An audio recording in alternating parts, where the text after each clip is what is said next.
Welcome to Your Thoughts, Your Reality with Michael Cole, the podcast that shines a compassionate light on the journey of veterans battling through life's challenges. Michael is a dual elite certified neuroencoding specialist in coaching and keynote training presentations, dedicated to guiding military veterans as they navigate the intricate pathways of post-deployment life. Join him as we delve into the profound realm of neuroencoding science, empowering these brave individuals to conquer universal battles, procrastination, self-doubt, fear, and more. Together, let's uncover the strength within you to re-engage with families and society, forging a new path forward. Hello, everybody. Hey, so sorry for a little bit of a delay, but we are here with an amazing gentleman. I am so excited for this show. So we have Jon Cobb on here. He's a Marine Corps combat veteran who served in Iraq, overcame homelessness, unemployment to achieve success, and it's an amazing, inspiring story. I can't wait to dive into that. I graduated from Harvard after attending community college and working minimum wage jobs. Brazilian Jiu-Jitsu black belt master world champion. Jon, do you have time for anything else? 4 kids and 1 on the way too. So there you go. Fantastic. And he's a renowned leadership coach and LinkedIn top voice for leadership, providing valuable guidance to top companies. So Jon, why don't you tell us a little bit more about yourself? I think you summed it up. It's been a crazy journey. I joined the Marine Corps when I was 17, signed my contract, and ended up going over to the Middle East several times. Left the Marine Corps and thought I had a great job lined up. It didn't work out. Ended up living out of my car. I lived out of an abandoned barracks on Camp Pendleton for a while. Sorry, Marine Corps. Really, I should say that out loud, man. I mean, it's been a few years, so I don't think they'll come after me now. Yeah, but I really had no idea where I was going in life. And what I realized was that whatever I was doing, living out of my car, working, this like minimum wage job, was not what I was created to do. It's not the end all be all for my life. And so I started looking for something better, and found people that could help me, and little by little took those baby steps in the right direction, built those relationships, did my research, ended up going to a couple of great community colleges first, and then got my undergrad, and worked my way up to go to Harvard, Stanford, Berkeley, and Vanderbilt. So, that's really my message in a nutshell. You have to take those baby steps. You have to have the vision for your life. You have to believe that there's something better out there waiting for you. And every time that I took a step into the unknown, things got worse. That's, I think, the trap, like the speed bump where everyone gets stuck. Yeah. It's going to probably get worse before it gets better, but it always got better on the back end. Yeah, so absolutely. That's the story. And it's important to remember that, but those speed bumps or walls we run into, depending on the way we look at it, is that's how we learn. Yeah. That's how we move forward in life. When you're a baby, when someone's a baby, the parents don't scold them because they didn't take their first step right. They celebrate it, they love it, all those things. That's what makes the baby keep moving forward. All the serotonin, all those good hormones that move them forward. So I guess I'm a little more cynical about it. If you look at life as like a video game, you're trying to get from one level to the next. The boss is at the end of every level, right? And so you put in all the work, and then you have to go through the hardest point right before you graduate to the next level. I love it. And that's where most people quit. They say, "Oh, this boss is too hard. This challenge is too hard." Yeah. But you've got to push through that to get to the next level. Absolutely. I really love that analogy, man, because it really puts it in place for this generation. And from ours, we played Atari. Ninja Turtles is what I was thinking of. Actually, you got the boss at the end. Yeah, literally. So before we really get started, and I just want to remind everybody, on the top right-hand corner of your screen, there's a blue QR code. It takes you to empowerperformancestrategies.com. Again, empowerperformancestrategies.com for people listening later on podcast forums. And there are all kinds of resources, some books I've written, some Facebook groups, and all kinds of good stuff for veterans and their families. So please check that out. And Jon is going to bless us with 3 tips at the end to help get veterans and their families further faster. So make sure we stay tuned till the end for that. So you ready to get into this? Let's do it. Awesome, man. So can you share some of the pivotal moments, or maybe that one pivotal moment when you got leverage over yourself and really made a change? I know you touched base on it, but can you get a little more detailed on what said, no, this is not enough, and this is enough of what I'm dealing with now? Can you share a little more about that? Yeah. So let me describe my rock bottom moment for you, which is always, fun, Please. not embarrassing at all. I was driving home from my dead end job, and I was actually working at Macy's. I don't know how I ended up at Macy's after the Marine Corps. It wasn't exactly the macho, job I had envisioned. I was waiting for a paramilitary government job to go back overseas after I left the Marine Corps, and ended up working at Macy's for like $9 an hour. And I was driving home, just like trying to understand how my life had gotten so far off track. Like I felt like I was living in the wrong movie. I was living a nightmare in a sense, and just like really sinking into that feeling that something was terribly wrong with the direction I was headed. And that was the moment that I totaled my car.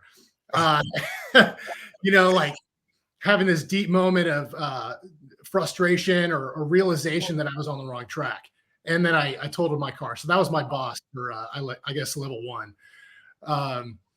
And from there, I found this video by Les Brown called "It's Possible." I'm a huge Les Brown fan. Had the opportunity to learn from him in person firsthand, and really changed my life. So I believe that God used Les Brown and other great leaders and speakers to help me develop a new vision for my life.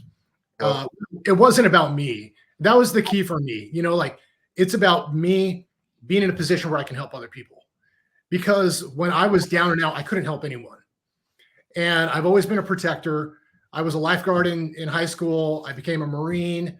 I was a bodyguard for a while. I did presidential nominee detail for John McCain when he was in Baghdad. So I've always been a protector. And I found myself in a position where I wasn't able to help anyone. And that was part of what was the most frustrating. And so once I got back into alignment, that the purpose of my life is to help other people, then I found the motivation and the inspiration to move forward. So that was really important for me. And I think for a lot of veterans and first responders leaving service, to realize that there are other ways that they can help people, and that is an important part of their life. And they're not going to be happy if they're not doing something really meaningful in a deeper way. Yeah, I absolutely love that. And thank you for being vulnerable and sharing, your level one. I appreciate that. It's funny. I just had spent some time with Les Brown a few months ago. So life be life, and man, that's for sure. He's incredible. Yeah, he really is. He's an incredible soul in the way he speaks, and he's just an amazing man. So I'm glad you're a fan, or he's a mentor for you as well. That's fantastic. Absolutely. Yeah. So you went from the military, and you're most people, and this is what I focus on with my coaching and so on, is really the transition period, because of what I found is that's when the trouble really starts. And if you can get on track with that transition period faster, with whatever, finding that purpose, finding that fulfillment, which I think a lot of us, whether you're a soldier, whether you're a first responder, or just a human being, we have to find that for ourselves, right? Would you agree with that? Yeah, you have to find what's next. And that takes a lot of research and soul searching. And I think people skip that step. They think they have to go directly from what they're doing now to the next thing. The next day they have to start the next job. And they don't take the time to reflect and do their homework and talk to people as much as they probably should. Yeah, it's really, I think a lot is, what do you want? Everybody goes to how before what do you want. That's what I have found. How about you? When you're I know you obviously have a coaching business. What have you found? You have to know what you want, and that's not always easy because our lives are full of distractions. You're worried about how you're going to pay the bills and your social status. Are you growing in your career? You might actually have to take a step back in your career to get into alignment with what you really want. You have to think about the type of life you want. Do you want to be a tech CEO, or do you want to have a lifestyle entrepreneur type of career? Do you want to, play a role within a larger organization, public sector, private sector? Like, you've really got to dig through these things. And it's not so much realizing what you want to do as much as forgetting about all the stuff that you don't want to do that pulls us in different directions. We live in an attention economy, as Gary Vee says, and you've got thousands of things that are pulling your attention in different directions. And you need to eliminate all of that noise from your life to remember what's most important to you. I love that. Thank you. Thank you. So a few years ago, I tried to start a tech company. I built a social media platform. I don't know if you knew this. I built an entire social media platform, launched it, wanted to be the next Mark Zuckerberg, and did everything I wanted to do in that company up to a point, and realized I don't want to work, 100 hours a week in San Francisco like some of these tech entrepreneurs. I want to be in a position where I'm impacting people's lives in a more direct way, I guess I would say. Yeah. And being the father that I wanted to be. So I found that balance. It wasn't easy. It took time, but I found it. Yeah, that's fantastic. And that's, a lot of people don't take the time to be present for themselves, I think, long enough, like you're saying, figure out what you want, to really do the research and figure out what really calls to you and what your purpose or fulfillment is. And it's so important to really be present with yourself and do the research, play a little bit, right? I mean, you're not just going to go full board, create a tech company and it just automatically be exactly it. I mean, same with me, I'm in the construction field most of my life, but this is my passion. Yeah. So I think that's a very valid point. Thank you very much. And I love how you're doing both, right? Because you can be in a position where you're not ignoring the realities of your life, your responsibilities, your family, all of that, but you can be working toward what matters more to you. And that, I think, is the great litmus test for which direction you're headed in life. Are you doing more and more of what you care about over time? Yeah. If you do this black and white test where you say, am I doing only what I care about 100% of the time? I think most people are going to fail that pretty miserably. And that's going to be depressing and feel defeating. But are you headed in the direction where you are, 1% a month, 1% a year, maybe headed in the direction that you really want to be in? I love that. And I tell people a lot, you don't have to go 100% or 90% or 80%. Just do a 2% shift in steering your ship. And it's amazing the destination in quicker time than you imagine.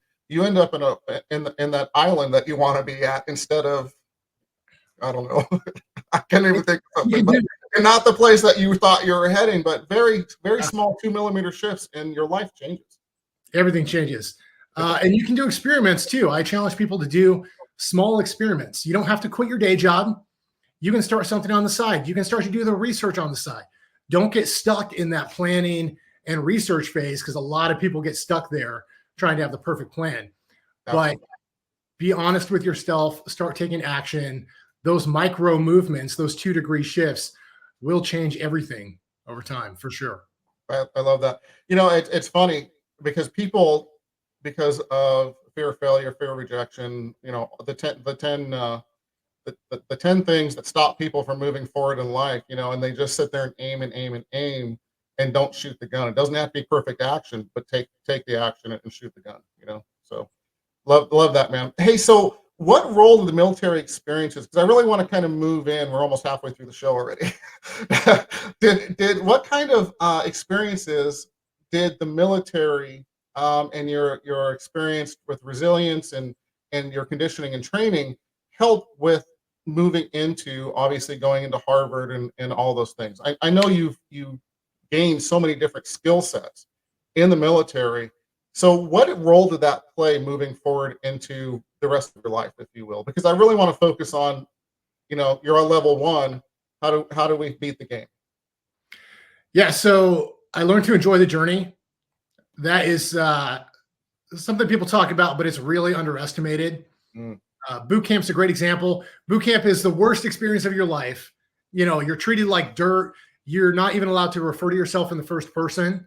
You can't say I or me or mine in Marine Corps boot camp. And you're treated like a nobody. That's part of treating like a nobody.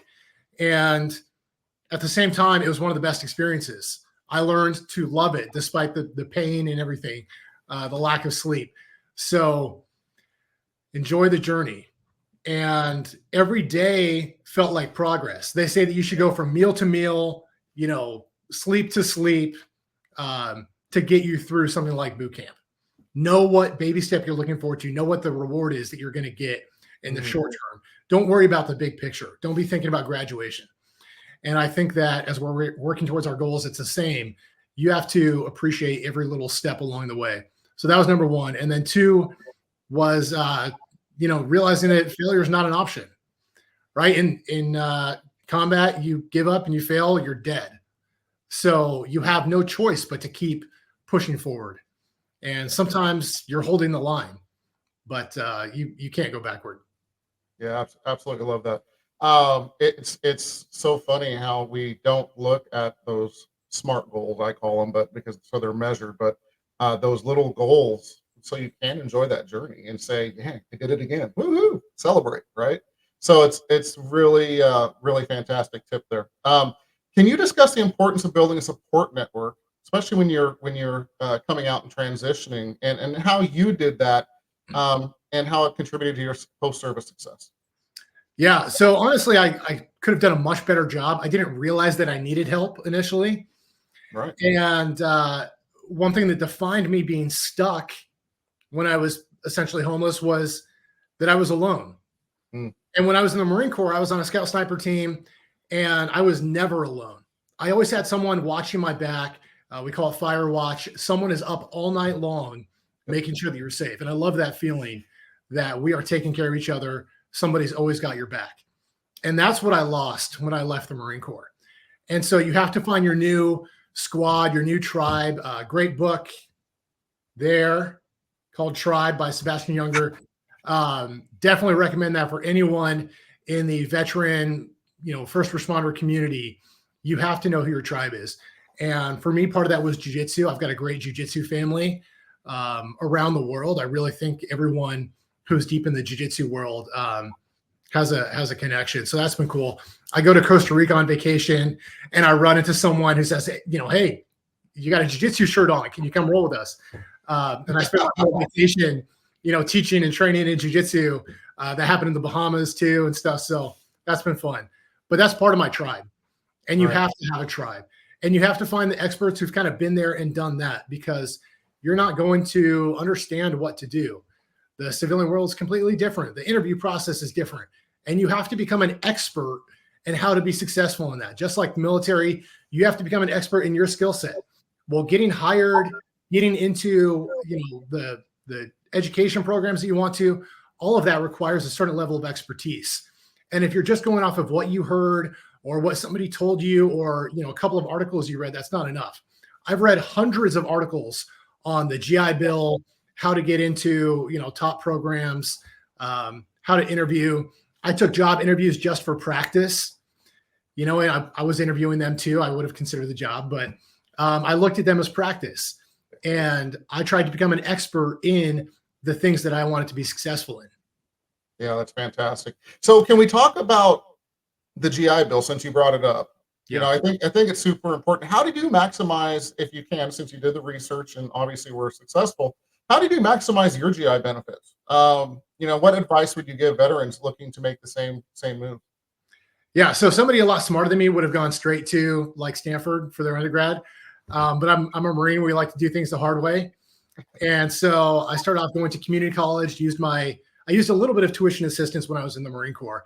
I was actually paper mailing assignments back from Baghdad, making like almost no progress whatsoever, but it felt like I was doing something, right? And I got addicted to that feeling. Right. Of progress. So then when I actually had the chance to go to school full time, I took triple full-time credits at one point. I took 36 semester credits in one semester to graduate faster.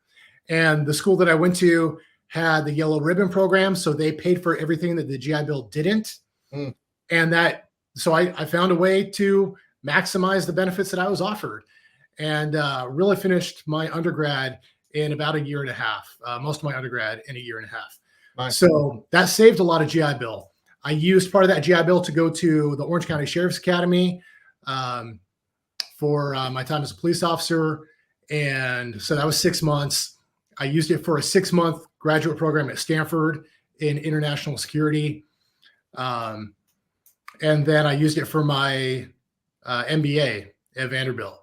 So I spread it out over quite a bit by just doing as much as I could with it, and finding those programs, finding Yellow Ribbon program really helped. Are there any other programs, since you bring that up, that you pop on the top of your head for people to look at? Yeah, vocational rehab is great for people with certain disabilities. Definitely worth looking into. There are also different states that have benefits. I think in Texas, if you have a Purple Heart, you can go to any Texas State University for free. California has a similar program for disabled veterans. So I don't know all the details for those off the top of my head, but there are ways that veterans can go to school for free, and in some cases get paid to go to school. Like when I applied to Harvard, I had no idea how I was going to pay for it. I was out of my GI Bill at that point, and I applied for a couple of scholarship opportunities, the fellowship opportunities, and I got accepted to one. And I said, hey, I don't think I'm going to be able to come to Harvard because I don't know how I'm going to pay for it. I appreciate you giving me this fellowship, but it's not going to be enough. Right. And they said, well, we're actually giving you a full tuition fellowship, and we're going to pay you a stipend. They gave me $30,000 to go to Harvard for free. Wow. So I bring that up because you have to have faith. I applied feeling like it was the direction I wanted to go in, having no idea how I would pay for it. And it worked out.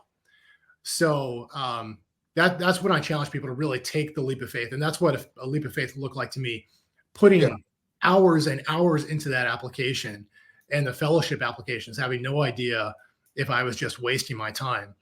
And it all worked out. And you have to believe. I mean, if you don't believe, you stop, right? If you don't have faith, you stop and you don't go anywhere, right? Would you agree with that? I think a lot of people think it's easier to give up because faith hurts. It's more comfortable. It's more comfortable to stop.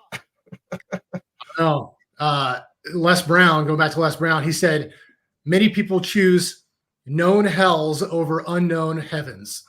And that's been true in my life. We are, as a race, human beings, so afraid of the unknown that we assume it's going to be worse than where we are right now.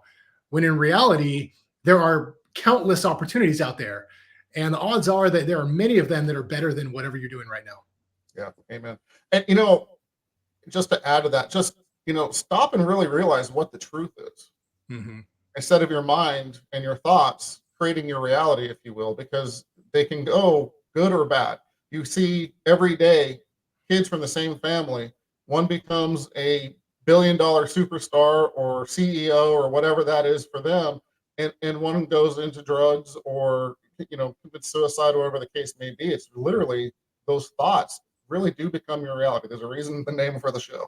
So really take precedence and really stop, be present, and think about, what is the truth here, before you go and say, oh, it's just too hard, or it's this, or it's that. Sometimes just taking that one extra step keeps that momentum moving forward. That's excellent advice. I love the podcast name. You have to take your thoughts captive. Yeah. Because absolutely. They lead you down a path. Yeah, our brains naturally are there to defend us and protect us and help us survive. So 90% of our thoughts really are the same thoughts going over and over again in our heads, instead of the other thoughts that you can redirect. And we won't get into all that right now, but just know. Powerful stuff. Oh, thank you. Thank you. So, okay. So I just realized the time. How was your journey from, I'm really enjoying the conversation. So time gets away with me when I'm doing that, man. Just good organic conversation, man. How's the journey really from homelessness to Harvard influenced your approach to leadership and your coaching? So everyone's at their own level of challenge. I talk to people every day who feel like they are in over their heads, people that have imposter syndrome, and they feel stuck because they see what's next and they're not there yet. Mm-hmm. But there's always a period of time where you see what's coming before you're there.